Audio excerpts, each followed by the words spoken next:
So guys, I'm back with another video on this book, The Happiness Advantage, and ये video एक sequel रहने वाला है। तो अगर आपने इसका फर्स्ट पार्ट नहीं देखा है तो प्लीज़ आप वो पहले देख लीजिए, लिंक डिस्क्रिप्शन में है। और अगर आपने देख लिया है तो हम स्टार्ट करते हैं। एंड वेट, अगर आपको बैकग्राउंड में पानी का या फिर बारिश का अगर आवाज़ आ रहा हो तो आई एम सो सॉरी। बारिश बहुत ज़्यादा हो रही है, फिर भी मैं ट्राई करूँगा इसको कम करने का। Thank you. यह है इस बुक का कंटेंट, जिसमें से पार्ट 1 हमने लास्ट वीडियो में कवर किया था एंड पार्ट 2 है। पार्ट 2 बहुत बड़ा है, इसमें 7 अलग अलग प्रिंसिपल्स है। सो हम स्टार्ट करते हैं पहले प्रिंसिपल से, द हैप्पीनेस एडवांटेज। ईयर 1543 में निकोलस कोपरनिकस ने एक रिवोल्यूशन ऑफ सेलेस्टियल स्फीयर्स को पब्लिश किया, जिसने पूरी दुनिया को ये बताया था हमारा जो अर्थ है वो रिवॉल्व करता है सन के अराउंड। और जो पहले के बिलीफ थे दैट हमारा ये जो अर्थ है ये एक सेंटर है यूनिवर्स का और सारे प्लैनेट्स और सन इसके अराउंड रिवॉल्व करते हैं, और उसको गलत साबित कर दिया। एंड आफ्टर दिस रिवोल्यूशन इंसानों का जो पूरी एंटायर यूनिवर्स है उसको देखने का नज़रिया पूरी तरह से चेंज हो गया। एंड सिमिलरली हम ये भी बिलीव करते हैं दैट हैप्पीनेस जो है वो सक्सेस के अराउंड रिवॉल्व करती है। But thanks to the breakthroughs जो एक ये मैसिवली ग्रोइंग जो पॉजिटिव साइकोलॉजी की जो फील्ड है इसमें आए, एंड ये हमको सिखा रहा है कि ये चीज़ गलत है, जबकि इसका उल्टा है। जो सक्सेस है वो हैप्पीनेस के अराउंड रिवॉल्व करता है। ये जो सक्सेसफुल लोग हैं ना, खासकर वो जिनके पास ये कॉम्पिटिटिव एज है, ये हैप्पीनेस एडवांटेज है, वो लोग को पता है कि हैप्पीनेस जो है ये कोई एक डिस्टिंक्ट रिवॉर्ड नहीं है सक्सेस का, जबकि ये एक बहुत असेंशियल चीज़ है और जो इनकी हेल्प करता है हर मोड़ पे कामयाबी हासिल करने में और उनका जो पॉजिटिविटी है उसको कैपिटलाइज करने में। सबसे पहले तो ये समझना बहुत ज़रूरी है कि आखिर हैप्पीनेस होता क्या है। अब अगर आप गूगल पे भी जाएंगे ना सर्च करने, तो वहाँ पे भी कोई एक डेफिनेटिव आंसर नहीं है इस क्वेश्चन का। और क्योंकि इस क्वेश्चन का कोई मतलब इसका कोई मीनिंग नहीं है, सो ये एक ऐसी चीज़ बन गया है हैप्पीनेस जो रिलेटिव है हमारे एक्सपीरियंस से। एंड साइंटिस्ट इसको रिफ़र करते हैं as a subjective wellbeing, because ये बेस है कि हम कैसे महसूस करते हैं हमारे खुद के लाइफ के बारे में। अब ये जो सारे साइंटिस्ट हैं वो हैप्पीनेस को कुछ इस तरह डिफाइन करते हैं कि एक असेंशियली तो एक एक्सपीरियंस है पॉजिटिव इमोशंस का, प्लेजर का, जो कि कंबाइन होता है एक फीलिंग के साथ, एक डीप फीलिंग के साथ of meaning and purpose. Martin Seligman जो कि एक पायनियर है साइकोलॉजी के, पॉजिटिव साइकोलॉजी के, वो बताते हैं कि हैप्पीनेस के 3 मेजरेबल्स है, जिसमें से पहला है प्लेजर, दूसरा है एंगेजमेंट एंड तीसरा है मीनिंग। और जिस किसी इंसान ने भी ये तीनों चीज़ें पाली ना, वो अपनी पूरी लाइफ खुल के जी सकता है। लेकिन अब तक का जो सबसे एक्यूरेट टर्म है हैप्पीनेस के लिए वो है एरिस्टोटल का। एरिस्टोटल उसे यूज़ करते थे और वो उन्हें कहते थे यूडियामोनिया, जिसका एग्जैक्ट मतलब तो हैप्पीनेस नहीं होता, लेकिन उसका एग्जैक्ट मतलब होता है ह्यूमन फ्लरिशिंग। बट क्योंकि हैप्पीनेस एक फीलिंग है तो इसका जो चीफ इंजन है वो है पॉजिटिव इमोशंस। लेकिन हम देखेंगे कि ये जो हैप्पीनेस है ये सिर्फ एक अच्छा इमोशन या अच्छी फीलिंग नहीं है, बल्कि ये एक ऐसा इंडिस्पेंसेबल इंग्रेडिएंट है आपके और मेरे सक्सेस के लिए। हमने पार्ट 1 में जो रिसर्च के बारे में बात की थी, वो रिसर्च लगभग 200 स्टडीज़ के बाद आया था, और ये 200 स्टडीज़ हुई थी उन 2,75,000 लोगों पे, जिसमें से ये निकल के आया दैट हैप्पीनेस जो है ना ये लाइफ के हर एरिया में काम करता है, हर एरिया में आपको एक्सीलेंस दिला सकता है। Whether it can be your relationships, your marriage, friendship, some sort of community involvement हो सकता है, आपके प्रोफेशन में, आपके करियर में, आपके जॉब में, बिजनेसेस में, कहीं भी हर एरिया में ये आपको सक्सेस दिला सकता है। ये जो हैप्पी वर्कर्स होते हैं ना, इनकी जो लेवल ऑफ प्रोडक्टिविटी है वो ज़्यादा होती है, ये सेल्स में अच्छा परफॉर्म करते हैं, ये लीडरशिप लेवल्स पे अच्छा परफॉर्म करते हैं, इनकी जो परफॉर्मेंस रेटिंग है वो अच्छी रहती है, एंड ये ज़्यादा पैसे भी कमाते हैं। नाउ आप शायद बोलोगे कि ये लोग खुश इसलिए है बिकॉज ये ज़्यादा प्रोडक्टिव है और ये ज़्यादा इनकम कमा रहा है। बट अगर हैप्पीनेस सक्सेस का एंड रिजल्ट है ना, देन शायद हमारे स्कूल्स, हमारे कॉलेजेस, ये जो सोसाइटी है वो, और ये जो माइंडसेट है that happiness success comes first and happiness second, ये शायद सही है। But thanks to the research जो पॉजिटिव साइकोलॉजी के फील्ड में हुई, एंड इसने हमारे सारे मिथ्स क्लियर कर दिए। साइकोलॉजिस्ट को ना बहुत पहले से पता था दैट ये जो नेगेटिव इमोशंस है ना, ये कहीं ना कहीं नैरो डाउन कर रहा है हमारे थॉट्स को, हमारा जो रेंज ऑफ एक्शन है उसको।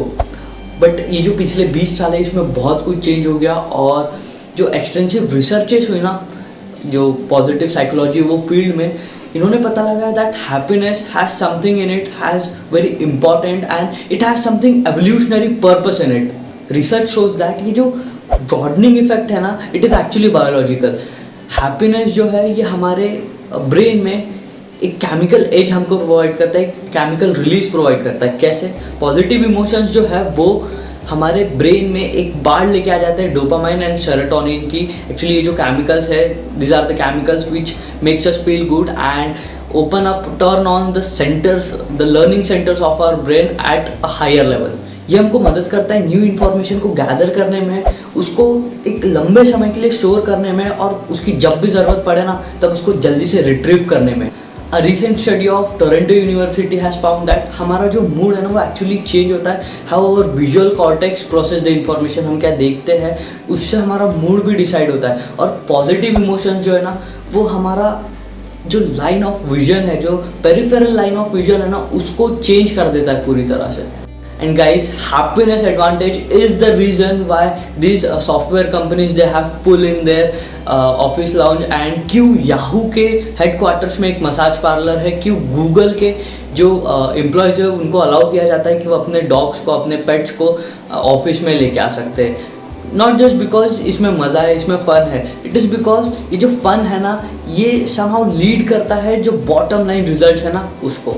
अभी आप में से कई लोगों के मन में ये सवाल होगा कि क्या अगर हम थोड़े से नेगेटिवली इंक्लाइंड है तो हमारा जो लेवल ऑफ हैप्पीनेस है वो बहुत कम है, तो ये जो सारी इन्फॉर्मेशन थी ये तो हमारे लिए बस एक डिप्रेशन का ही काम करेगी। But thankfully that's not the case. हम सभी लोग, कोई भी हो, हम सभी लोग ये हैप्पीनेस एडवांटेज का फ़ायदा उठा सकते हैं, बस हमको थोड़ी सी मेहनत करने की देरी है।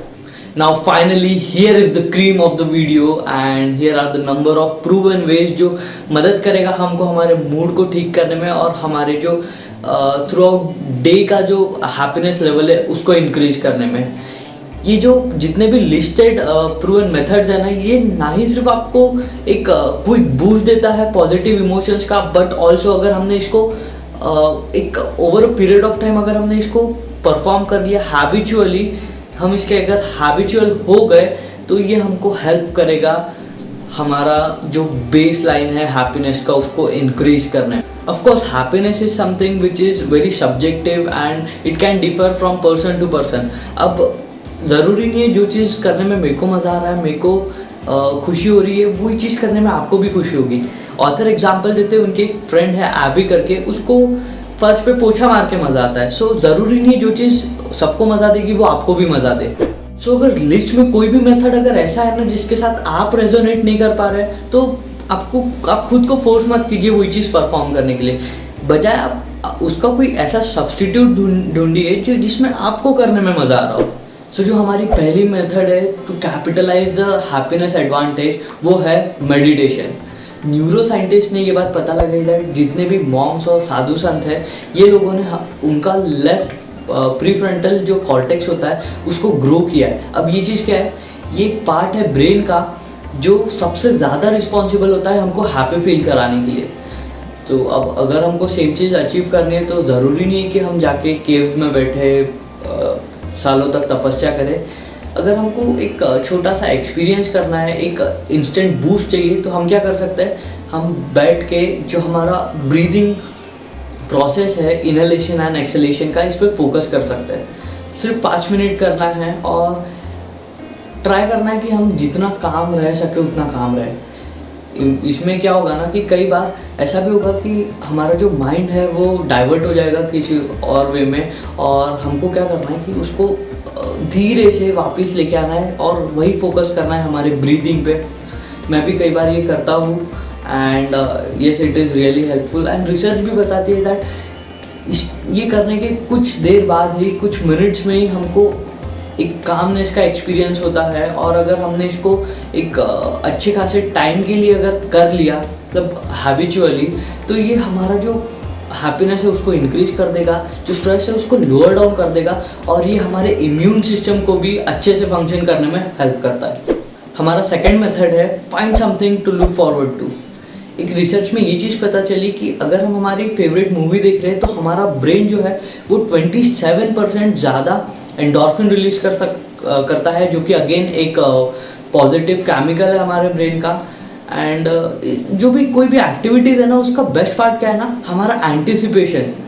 सो आप क्या कर सकते हैं कि आप वेकेशंस ले सकते हैं, आप फ्रेंड्स के साथ हैंग आउट कर सकते हैं। और अगर ये चीज़ पॉसिबल नहीं है अभी हाल फिलहाल में, तो एक सबसे सिंपल चीज़ आप क्या कर सकते हैं कि आप एक कोई गोल सेट कर सकते हैं, 1 वीक बाद का, 1 महीने बाद या फिर 1 साल बाद का भी, और उसको कोई कैलेंडर पे नोट कर लीजिए। और जब भी आपको कोई हैप्पीनेस बूस्ट की ज़रूरत पड़े तो just remind your self of that, and जो भी रिवॉर्ड्स है आप उसको इमेजिन कर सकते हैं। थर्ड मेथड है commit the conscious acts of kindness, and this one is my favourite. एक रिसर्च बताती है जब भी हम हमारे फ्रेंड्स को या फिर किसी स्ट्रेंजर्स को हेल्प करते हैं, ये मदद करता है हमारा स्ट्रेस लेवल डिक्रीज करने में, एंड जो हमारा मेंटल स्टेट है इसमें भी इसका बहुत ज़्यादा कंट्रीब्यूशन रहता है हमारे मेंटल हेल्थ को एनहांस करने में। अब हम क्या कर सकते हैं, हम कोशिश कर सकते हैं कि हफ्ते में एक दिन, कोई भी एक दिन, फॉर एग्जांपल मंडे पकड़ लो, मंडे को हमने डिसाइड किया कि हम 5 ऐसे कॉन्शियस एक्ट करेंगे काइंडनेस के, हम मतलब लोगों के लिए कुछ अच्छा करेंगे, उनके लिए हेल्प करेंगे। अब ये जो एक्ट्स है ये कॉन्शियस होना चाहिए, ऐसा नहीं कि अभी मैं बैठ के मैं सोच रहा हूँ कि मैंने पिछले 24 घंटे में क्या क्या अच्छे काम किए। मैंने वो अंकल के लिए मैंने लिफ्ट रोक के रखी थी, ऐसा नहीं, हमको कॉन्शियस रहना है। जब भी हम वो एक्ट कर रहे हैं हमको तब पता होना चाहिए कि हमने वो एक्ट किया है। अब ऑथर कहते हैं कि उनका जो फेवरेट है ना, जो फेवरेट एक्ट ऑफ काइंडनेस है वो है कि वो जब भी टोल प्लाजा पे जाते थे ना, किसी जो उनके पीछे जो गाड़ी है ना उनके लिए एक रिसिप्ट का जो पैसा है वो पे कर देते थे। सो आप भी ऐसा कुछ ढूंढिए अपने लिए और करना स्टार्ट कीजिए। The fourth method is infuse positivity in your surrounding. Now, हमारे जितने भी सेंसेस हैं ना, all 5 of them, ये भी कुछ ना कुछ इंफॉर्मेशन कलेक्ट करते रहते हैं हमारे इन्वायरमेंट में से, हमारे सराउंडिंग में से। गांधी जी ने एक बार कहा था दैट बुरा मत देखो, बुरा मत बोलो और बुरा मत सुनो। इसी पे संदीप माहेश्वरी जी कहते हैं कि इंस्टेड हमें अच्छा देखना चाहिए, अच्छा बोलना चाहिए और अच्छा सुनना चाहिए। अब इस मेथड में हम क्या कर सकते हैं, हमारा इन्वायरमेंट क्लीन कर सकते हैं। हम अगर वेदर अच्छा है बाहर, हम बाहर जाके थोड़ा देर वो वेदर का मज़ा ले सकते हैं। एक रिसर्च बताती है कि 20 मिनट अगर हमने ऐसे एक अच्छे वेदर में अगर हमने गुजार लिए, हमारा मेंटल जो स्टेटस है वो बहुत ज़्यादा अच्छा हो जाता है। सो हम इसमें क्या कर सकते हैं ना कि हम अपना ऑफिस टेबल है उसको साफ़ सुथरा रख सकते हैं, हम हमारे आसपास साफ सफाई रख सकते हैं, एंड जितनी भी नेगेटिव चीज़ें हैं उसको मिनिमाइज कर सकते हैं। हमारा 5th मेथड है एक्सरसाइज। अब ये तो हम सभी जानते हैं कि एक्सरसाइज करने से हमारा ब्रेन डोपामाइन रिलीज करता है, एंड ये हमारा मूड चेंज करने में, स्ट्रेस लेवल रिलीज करने में एंड एंजाइटी को दूर करने में हेल्प करता है। लेकिन एक्सरसाइज के सिर्फ इतने फ़ायदे नहीं है। एक रिसर्च हुई जिसमें कुछ डिप्रेस्ड लोग थे, उन पे ये रिसर्च हुई, और वो जो डिप्रेस्ड लोग थे उनको 3 अलग अलग ग्रुप्स में डिवाइड कर दिया गया। तीनों को अलग अलग मेथड से ट्रीट किया, एंड जो फर्स्ट ग्रुप था उनको मेडिकेशंस दिए गए, जो सेकंड ग्रुप था उनको मेडिकेशंस और कुछ एक्सरसाइज बताई गई, एंड जो थर्ड ग्रुप था उनको 45 मिनट्स की एक्सरसाइज बताई गई विथ नो मेडिकेशंस। अब जब 3 महीने बाद टेस्ट हुई फिर से, तो रिजल्ट सामने आया कि जो तीनों के तीनों ग्रुप्स थे ना, वो उनका जो स्ट्रेस लेवल था, उनका जो डिप्रेशन था वो दूर चले गया था। मतलब एक्साइटिंग चीज़ ये है ना कि बिना मेडिकेशंस के भी सिर्फ 45 मिनट्स एक्सरसाइज करके हम हमारा जो स्ट्रेस लेवल है उसको, जो डिप्रेशन है उसको कम कर सकते हैं। बट बात यही ख़त्म नहीं होती। 6 महीने बाद फिर से ये तीनों ग्रुप का टेस्ट किया गया, एंड उन्होंने पाया कि जो फर्स्ट ग्रुप था जिनको सिर्फ मेडिकेशन दिया गया था, उसका जो रिलैक्स रेट था, जो लोग थे जो वापस डिप्रेस हो गए वो थे 38% लोग। सेकेंड ग्रुप में जिनको मेडिकेशन एंड एक्सरसाइज दोनों बताई गई थी, उसमें 31% का रिलैक्स रेट था। एंड जो सबसे शॉकिंग चीज़ है वो ये है कि जिनको सिर्फ एक्सरसाइज बताई गई थी, उनका जो रिलैक्स रेट था वो सिर्फ 9% था। इट मीन्स दैट कि हम सिर्फ एक्सरसाइज करके भी डिप्रेशन से, एंजाइटी से छुटकारा पा सकते हैं, और ये एक लॉन्ग टर्म में भी हमको हेल्प करेगा। अब फ़र्क नहीं पड़ता कि आप किस टाइप की एक्सरसाइज कर रहे हैं, आप शायद योगा कर रहे हो, running, cycling, jogging, playing, stretching, कुछ भी, बस इतना है कि आप जब तक मूव कर रहे हैं ना, तब तक आपकी एक्सरसाइज होती रहेगी। हमारा जो 6th मेथड है वो है spending money but not on stuff. Robert Frank अपने एक बुक द लग्जरी फीवर में बताते हैं कि हम जब भी हमारा पैसा कोई प्रोडक्ट पे या फिर कोई ऑब्जेक्ट पे पैसा खर्च करते हैं ना, तो वो जो एक्सपीरियंस है वो थोड़ा सा फ्रस्ट्रेटिंग होता है। हालांकि जब भी हम हमारा पैसा कोई एक्सपीरियंस में या फिर लोगों पे पैसा खर्च करते हैं ना, तो वो जो एक्सपीरियंस है वो प्रोड्यूस करता है पॉजिटिव इमोशंस को, ज़्यादा पॉजिटिव इमोशंस को, एंड जो कि मीनिंगफुल और लॉन्ग लास्टिंग दोनों है।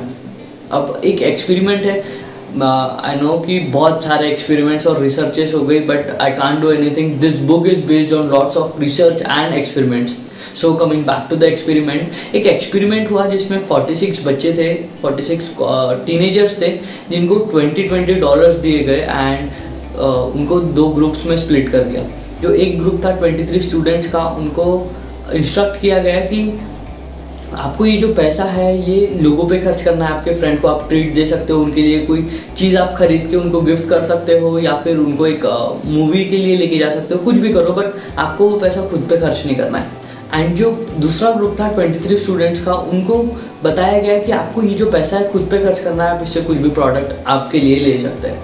एंड लास्ट में देखा गया कि जो पहला ग्रुप था वो ज़्यादा खुश था, उसमें जो बच्चे थे वो ज़्यादा खुश थे औरों के लिए करके, बजाय जो ग्रुप जिन्होंने खुद के लिए प्रोडक्ट लिए थे उनके। सो एक छोटी सी एक्टिविटी है, हम सबको करनी है, बस 10 मिनट निकालना है दिन का, और 2 कॉलम्स बनाने हैं एक पेज पे, फिगर आउट करना है कि हमने कितना पैसा किन चीज़ों पे खर्च किया है, ऑब्जेक्ट एंड एक्सपीरियंस, या फिर हम लोग कह सकते हैं। और अगर आपको दिख रहा है कि आप ज़्यादा पैसा ऑब्जेक्ट्स पे, कोई प्रोडक्ट्स पे खर्च कर रहे हैं, तो उसको थोड़ा कम कर दीजिए। एंड वो जो पैसा है आपका हार्ड अर्न मनी, उसको थोड़ा एक्सपीरियंस पे आप खर्च कीजिए। आप अपने स्पाउस के साथ डिनर डेट पे जा सकते हैं, आप फ्रेंड्स के साथ हैंग आउट कर सकते हैं, कोई एक फेवरेट मूवी देखने जा सकते हैं, कुछ भी, बस वो पैसा एक्सपीरियंस पे खर्च होना चाहिए, या फिर आप उनको कुछ गिफ्ट भी कर सकते हैं। हमारे लिस्ट का जो लास्ट मेथड है, द 7th मेथड, जो कि है एक्सरसाइज अ सिग्नेचर स्ट्रेंथ। अब सब में कुछ ना कुछ स्पेशलिटी होती है। हो सकता है कि आप अच्छे एडवाइज़र हो सकता है कि आप पैनकेक्स अच्छे बनाते हो, आप कप केक्स अच्छे बनाते हो सकता है आप बच्चों को अच्छे से संभालते हो। ऐसी कुछ ना कुछ एक्सरसाइज एक होती है, एक ऐसी सिग्नेचर हमारी स्ट्रेंथ होती है जो हमको एक बूस्ट देती है with positive emotions and happiness. So what we can do is, पिछले कुछ दिनों से जो हमने प्रैक्टिस नहीं किया है, ऐसी कोई सिग्नेचर स्ट्रेंथ अगर हमारे पास है तो हमको वो चीज़ करनी है, and it will help us a lot. So guys, that's it all about the first principle of this book, The Happiness Advantage, and जल्दी से समराइज कर लेते हैं जो भी 7 methods हमने सीखे हैं to capitalize the happiness advantage. The first one is meditation. The second one is to find something to look forward to. The third method is to commit conscious acts of kindness. The fourth one is to infuse the positivity into the surrounding. The fifth one is exercise. The sixth one is to spend money but not on stuff, and the 7th one is exercise a signature strength. So guys, that's it for today. Hope you like the video, and अगर पसंद आई है तो यार like कर दो, पसंद नहीं आई कोई बात नहीं, आप डिसलाइक की बटन दबा सकते हो, बट प्लीज़ कमेंट में बताओ यार कि क्या गलती हुई, सो दैट आने वाले वीडियोस में वो गलती रिपीट ना हो। एंड अगर आपने अब तक सब्सक्राइब नहीं किया है तो प्लीज़ सब्सक्राइब कर दो, क्योंकि ऐसे ही वीडियोज़ मेरी रोज़ आने वाली है। And thank you for watching.